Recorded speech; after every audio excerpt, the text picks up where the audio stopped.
Welcome to the Art Lounge Alley, everyone. Welcome to Drawing Comics, Coloring Conan Part 29. I haven't done much coloring in a while. I've been really busy trying to, fill up the page, finish the sketchbook. So I've been just inking previous panels that I've drawn. And I'm going to continue today to ink this panel right here. It's a very cool panel. There's a lot of going on over there. It's actually a lot of fine detail to work on. So it's a challenge. It's going to be a challenge for me using the brush pen.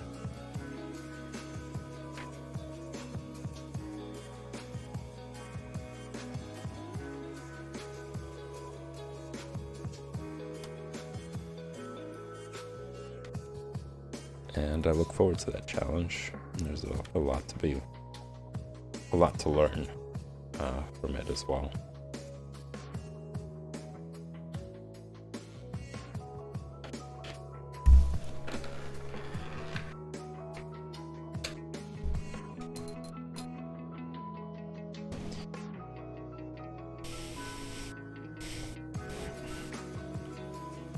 These past few days I've been actually thinking about just gotta clean this brush again. I gave it a little bath because again it gets dried out. Even though there's a cap on it, the ink does still tend to dry a bit. But it's pretty easy to clean. You just wash it under water. I have a rag here, and I just dry it out with the rag as much as possible and then squeeze. The inside, it has ink in there. You could drip the ink inside, and you just squeeze it and it trickles down into the brush itself. But in this stage, it still retains some water, so I'm going to try to be as careful about it as possible.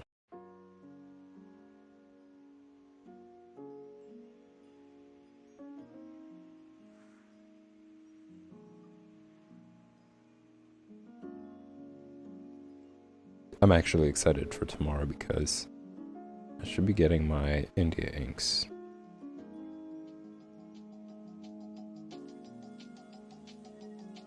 So I'm going to get a chance to refill this brush pen as well as test out India inks and really get a feel for the difference between watercolors and India ink. So stay tuned, guys. That should be a fun stream. And I'm going to do a live comparison and talk about really the difference that I feel or I sense from those two. Because from what I read and from what I've just seen as far as videos go, and there doesn't seem to be too much of a difference. I could see that India inks are a little bit more transparent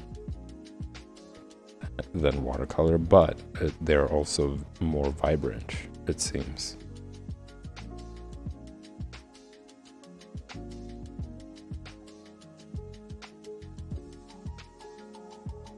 It's I don't know, I want to say it's colored water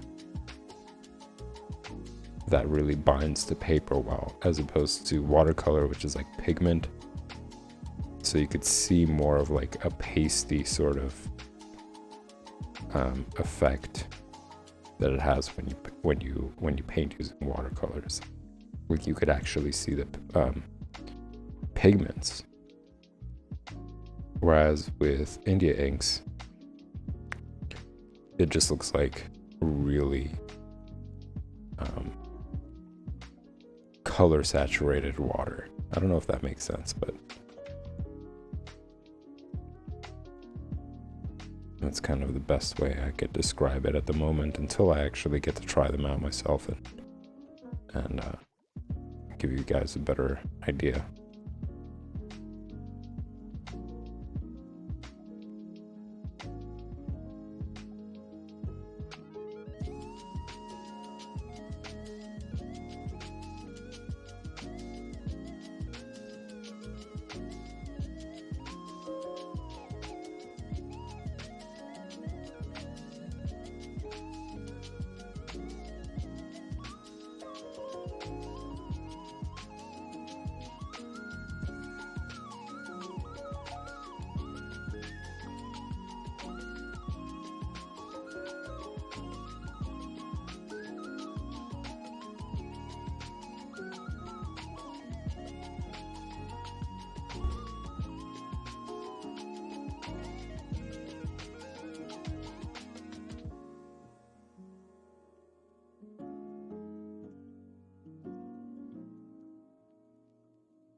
That was a badass kazoo solo. Kinda sounded like a kazoo. Like a digitized kazoo.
I'm also still debating on whether I should just get a new drawing desk. What I don't like about this one is that the legs aren't very sturdy, so it tends to easily shake. But I haven't really had much of a problem. I've made some adjustments to it.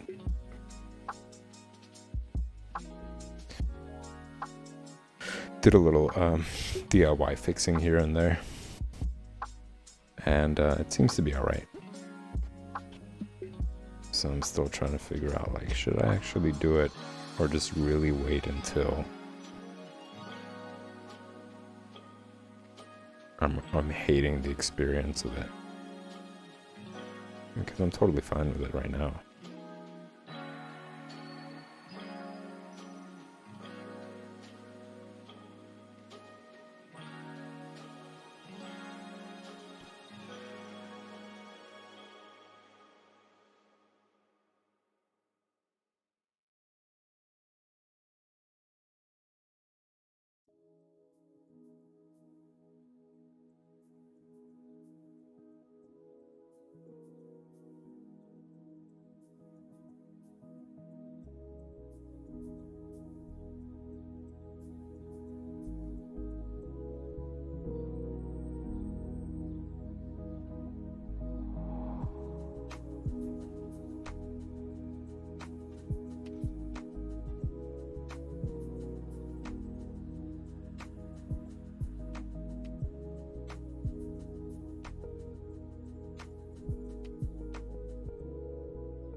But I do think that your work environment really plays a huge role.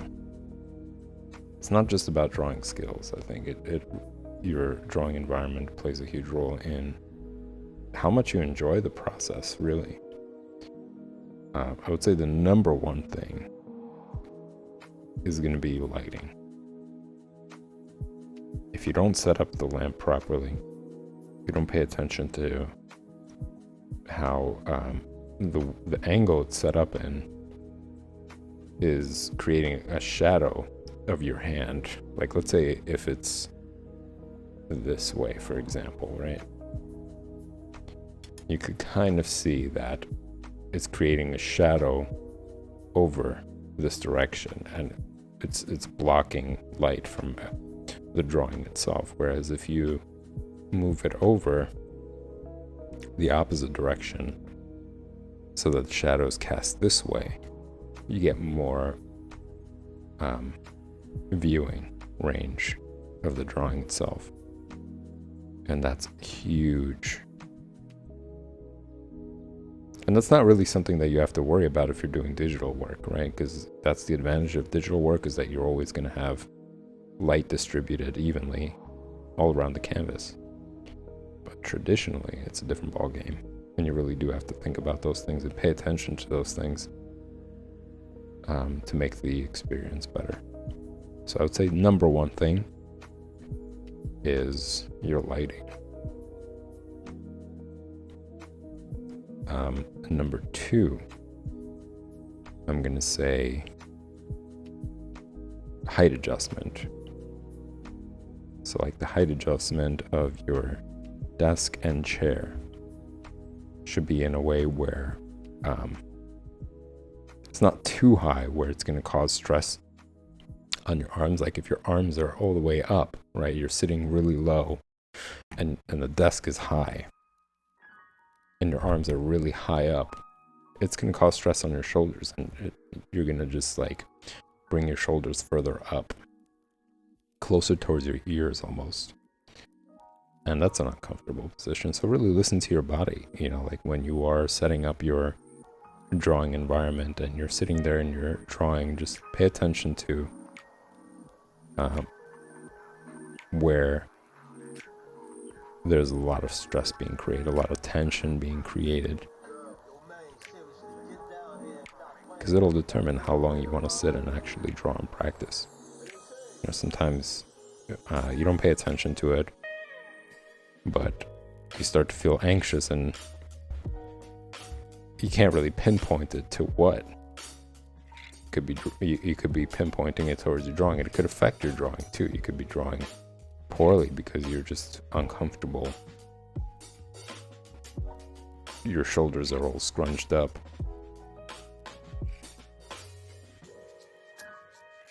Your back is hurting or something, and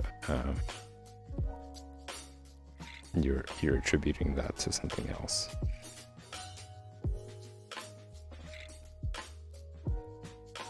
You're attributing the frustration that you're getting from it to something else.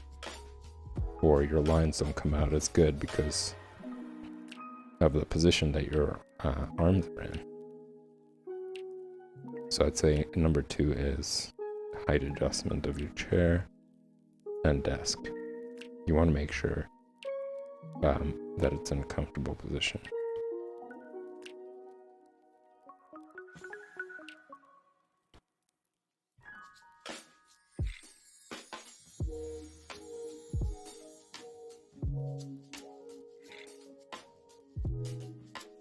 I'd say number three is the chair itself. Is it comfortable?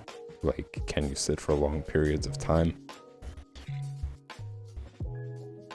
without getting any aches and pains? Do you have good back support? So that's what I'm really talking about when I say environment.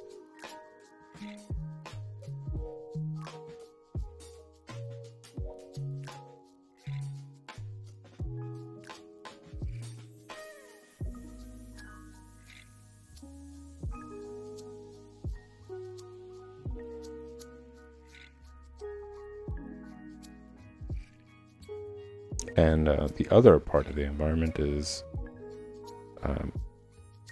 the place you're drawing in itself. Like, say if you have like a really tense home environment, that's going to make things uncomfortable to draw, right?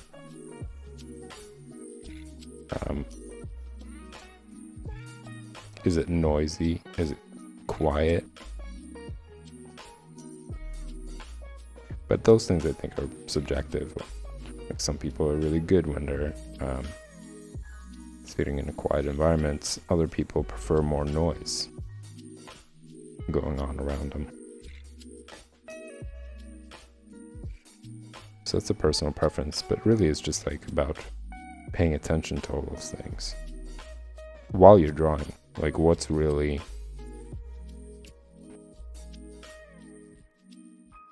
getting in the way. And once you eliminate that, like, the discomforts you have, like, say with your body, then you could focus more on techniques. Like, maybe my technique is bad, or I just haven't learned enough about the subject that I'm drawing. That's why I'm getting bad results. You're no longer feeling any physical problems, and it's becoming more of like a process. Wrestling with the process. I think I'm going to skip this. Hold on.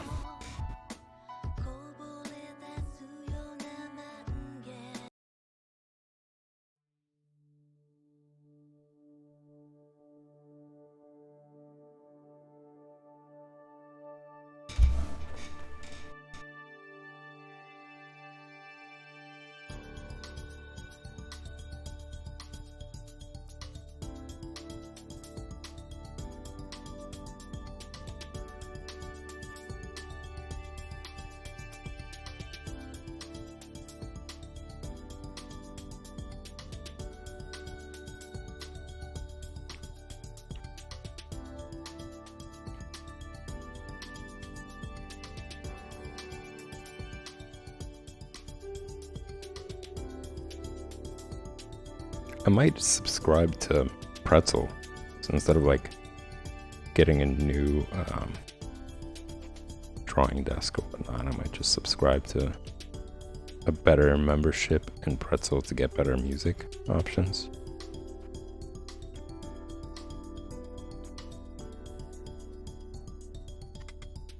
Decisions.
as I'm drawing these figures, I'm thinking about it. I'm looking at the original. I'm just wondering, like, did he actually use a brush pen for this, or was it a different medium? Because if you look at the lines for these tiny little figures, the line looks so consistent. I mean, I wouldn't put it past him. He was a great artist. So I wouldn't put it past that he actually used a brush pen and was able to just maintain the same line width throughout using it.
And drawing out this panel actually just reminds me how relatable this is to like modern day. How people are being brainwashed to follow the orders of somebody who's perceived as the higher power, quote unquote. People wanting to feel certain belonging, so they're all wearing the same sort of outfits, obediently listening to what that person has to say. Ring a bell for anyone?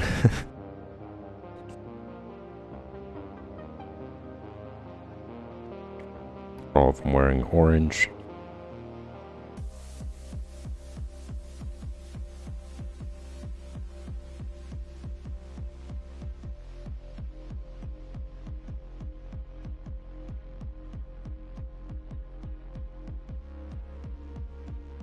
Well, at least in this panel. I mean, they're supposed to be purple, but I'm guessing that because of the lighting,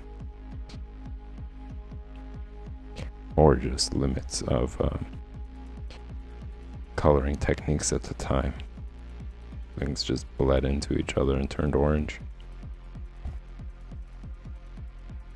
But I'm gonna say it's more of having to do with the lighting, because there's like these like torches around to light up the place, so to make the scene more dramatic, it's reflecting on their clothes as well.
But really, I think like this scene resonates with lots of times in history where this has repeated. That's what makes this such a great issue, I think. There's just like so much symbolism here, and so much going on that makes it timeless.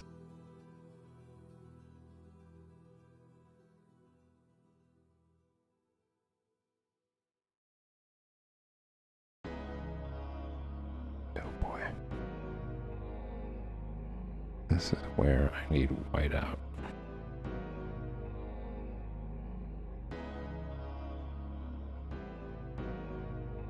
I'm going to say this is the downside of inking over colors, is because if you make a mistake with the inks over colors, you're going to have to white it out and then color it and ink it again. But the reason I did it that way is because if I use the color pencil on top of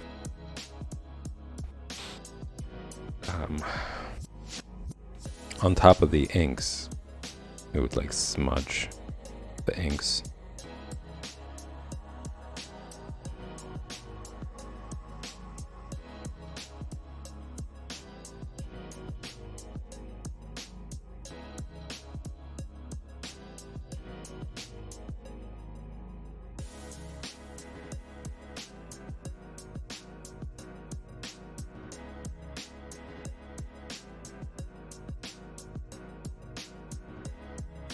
So just kind of experimenting to see like what's a better technique here.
this panel is taking a lot of my concentration because there is such tiny little detail, especially in the structure itself.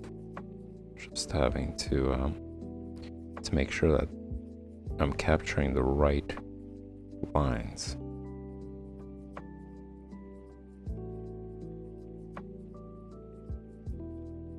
Just looking at these different geometric shapes.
And these guys in the middle are going to be a lot of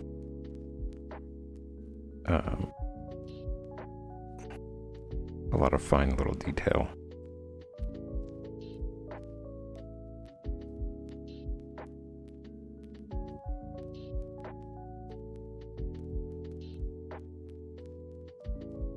Perfect opportunity to practice making fine little details using this brush pen.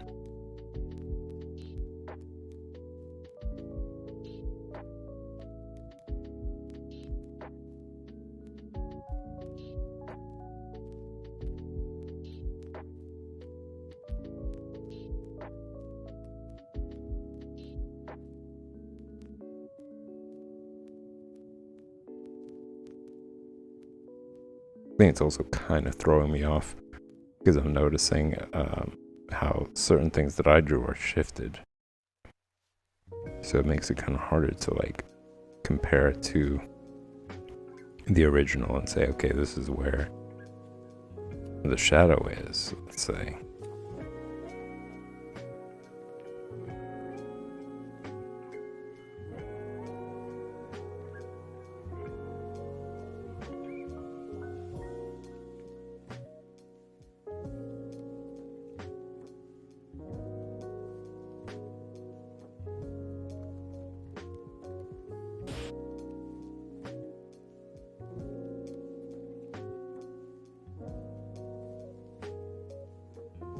Oh boy, that was too thick.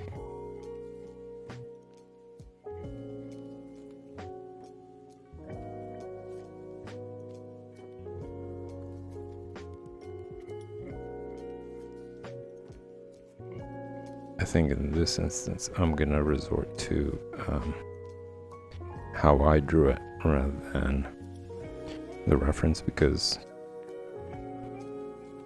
I didn't draw them exactly as the reference is.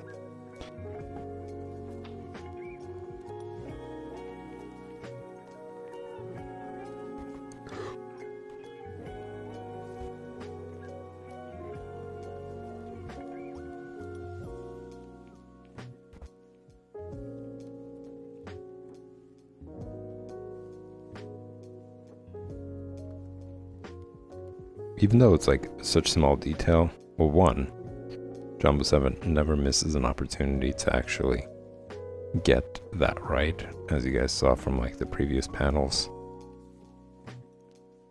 Even despite the smallest detail, he still manages to capture like the proportion of the body in its furthest distance, which I really like, and it really helped with the scene.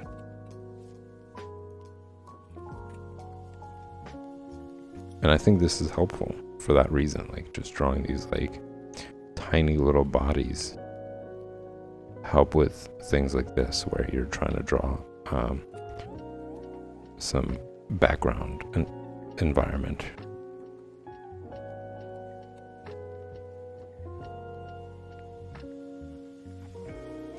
Drawing people in a background without really giving them much detail, but still making them look pretty normal.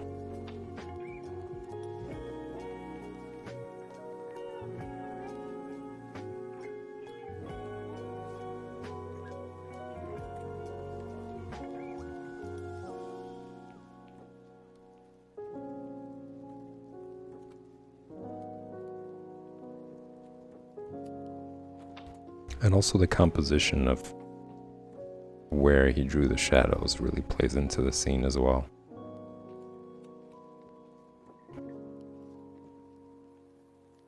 It's not like in a straight pattern of just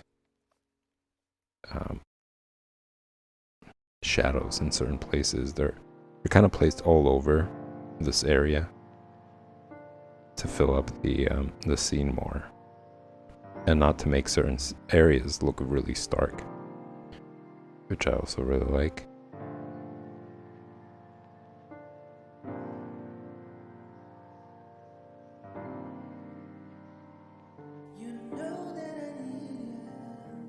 Uh-oh.